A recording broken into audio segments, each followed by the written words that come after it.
दर्शक बंधु आपण मैंने जदि भारत को एक सर्वश्रेष्ठ चैंपियन दल बोली विवेचना करती तेरे भिडटी को लाइक करूँ। आगामी T20 विश्वकप न्यूयॉर्क रे भारत एवं पाकिस्तान मध्य खेला जाउथिबा एही विश्वकप सूचना आसी तेबे से क्यों सूचना आसी जानिया आम चैनल को सब्सक्राइब करूँ।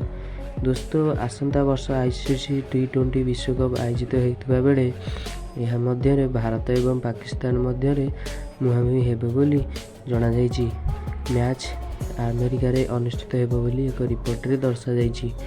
भारत एवं पाकिस्तान समेत आउ 10टी दल अमेरिकार विश्वकप महाकुंभ रे प्रारंभिक ग्रुप रे रहियो बोली सूचना आछि। ए अमेरिका रे भारत एवं पाकिस्तान एही मैच रे दर्शक माने बहु संख्या रे स्टेडियम को आसियो बोली सूचना आछि।